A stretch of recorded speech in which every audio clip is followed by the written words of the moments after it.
Los ácidos nucleicos son biopolímeros, los cuales están formados a partir de unidades llamadas monómeros, que se conocen también como nucleótidos. Estos nucleótidos se forman a partir de la unión de un azúcar de tipo pentosa.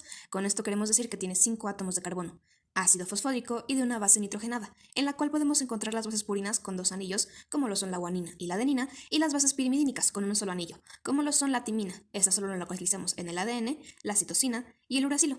Este último solo lo encontramos en el ARN. En la estructura de los ácidos nucleicos, estas bases deben ser complementarias y unidas mediante puentes de hidrógeno. Por lo tanto, siempre vamos a encontrar unidas a la adenina con la timina mediante 2 puentes de hidrógeno, la guanina con la citosina con 3 puentes de hidrógeno y la adenina con el uracilo. Los nucleótidos se unen a través de enlaces fosfodiéster, formando así un enlace en donde un fosfato unido al azúcar pentosa se une en la posición del carbono 5 del azúcar, quedando en los extremos libres el carbono 5 y el carbono 3, marcando así el sentido de la cadena polinucleótida. El ADN, también llamado ácido desoxirribonucleico, es la molécula de la vida, ya que contiene toda la información necesaria para el funcionamiento celular, además del establecimiento de los caracteres específicos de una especie o individuo.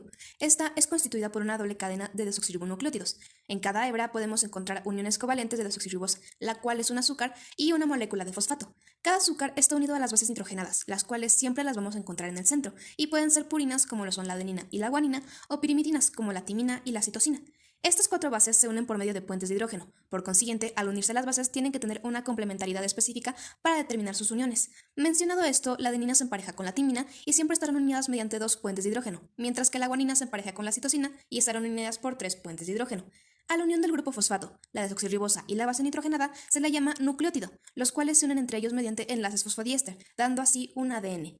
Las cadenas del ADN son antiparalelas. Esto quiere decir que las 2 cadenas del ADN corren en sentido contrario y los extremos del polinucleótido son distintos. El grupo fosfato está unido al carbono 5 de una desoxirribosa y esta se conecta al grupo hidroxilo del carbono 3 de una molécula de desoxirribosa, haciendo que los azúcares se unan y sean sucesivos. Con esto podemos decir que las 2 cadenas de polinucleótidos de una molécula de ADN corren en sentidos opuestos. Una cadena lo hace del carbono 5 al carbono 3 y la cadena complementaria lo hace del carbono 3 al carbono 5.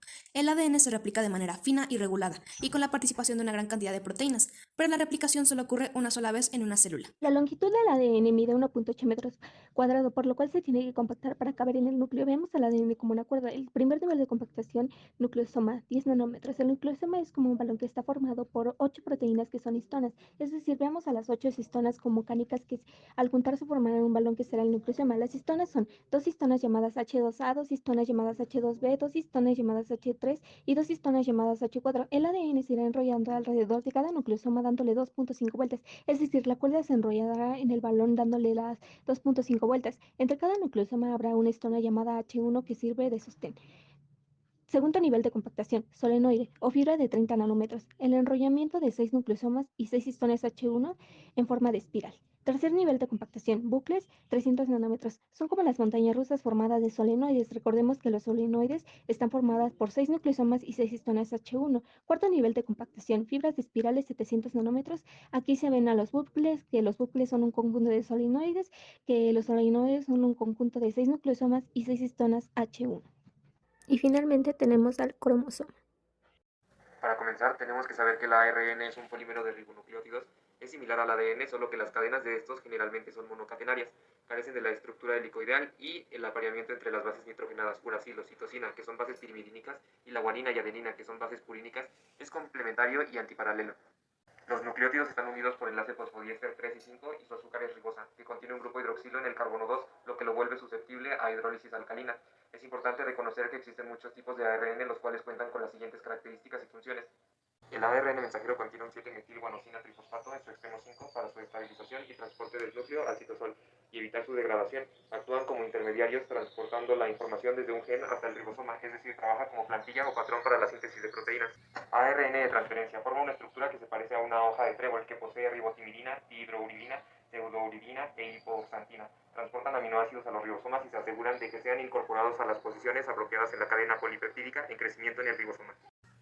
AR nuclear pequeño tiene la característica de ser cadenas pequeñas de ARN de una longitud promedio de 150 nucleótidos que participan en el empalme y las reacciones de modificación que suceden durante la maduración de los precursores de ARN.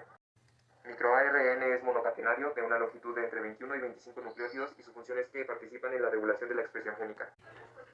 El RNA ribosomal tiene componentes complejos para llevar a cabo la síntesis de proteínas. En este tipo de RNA existe una diferencia entre las subunidades de las células eucariotas y procariotas. En las células eucariotas encontramos las subunidades 28, 18, 5.8 y 5. Esta última la comparte con las células procariotas. pero se añaden en las células procariotas las subunidades 23 y 16. Con los fármacos se atacan a las bacterias por medio de estas dos últimas subunidades, y así evitamos dañar las células del cuerpo humano. El ARN de interferencia es el encargado de inhibir la expresión de genes. Es un mecanismo natural para el silenciamiento posttraduccional de genes específicos. Es una respuesta biológica de RNA bicatenario y se encarga de mediar la resistencia a los ácidos nucleicos, patógenos tanto endógenos como exógenos, y regula la exposición de genes codificados de proteínas.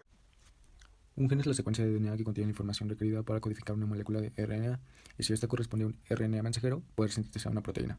Es la unidad fundamental de la herencia y gobierna las características de un rasgo en particular. Cada gen se localiza en un sitio específico del cromosoma al que llamamos locus.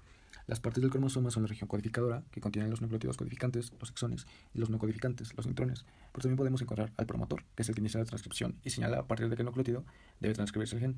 Las secuencias reguladoras son las que determinan cuándo debe transcribirse y cuántas veces debe hacerlo. Existen dos tipos de reguladores, los amplificadores y los inhibidores. Por último, cerca del extremo 3' del segmento codificador, el gen posee un tramo de DNA denominado secuencia de terminación. Este marca la conclusión de la síntesis de RNA. El genoma humano consta aproximadamente de 25.000 genes que dan lugar a un millón de proteínas. Entre los seres humanos compartimos aproximadamente el 99% de nuestro genoma, mientras que solo el 1% o menos es diferente, lo cual nos da un genotipo distinto. El poliformismo es aquello que hace que seamos diferentes, mientras que un alelo es la forma alternativa de un gen. Existen diferentes tipos de genes: los estructurales, reguladores, adaptativos, dominante, recesivo, los ligados al sexo, los autosómicos, los de mantenimiento. Estos son expresados en todas las células para funciones básicas del metabolismo. Los de tejidos específicos, los que codifican para proteínas, para RNA de transferencia y para RNA ribosomal. Por otra parte, también existen los pseudogenes, que son copias no funcionales de genes que carecen de secuencias reguladoras. Partes de los cromosomas eucariotos se van a componer de dos cromátides hermanas que se componen a su vez de un brazo corto, que es el brazo P, y el brazo largo, que es el brazo Q. Estas se van a estar uniendo en el centro por el centrómero, y también vamos a tener al telómero. Los telómeros son los extremos de los cromosomas cuya función es brindar la pérdida de secuencias. Estos en el ciclo celular son los que provocan la muerte celular. ¿Qué es un alelo? Un alelo son las versiones alternativas de un gen. Es una secuencia concreta de DNA situada en el locus. Cada individuo va a tener dos alelos en el locus. Si son idénticos se les denomina homocigoto, pero si los dos alelos son diferentes se les va a denominar heterocigoto. Nomenclatura de los genes. Los genes se deben de escribir con letras minúsculas, y cuando nos dan a la proteína resultante, solo la primera letra del gen debe ser mayúscula. En algunas ocasiones podemos encontrar escritos a los genes con todas sus letras mayúsculas.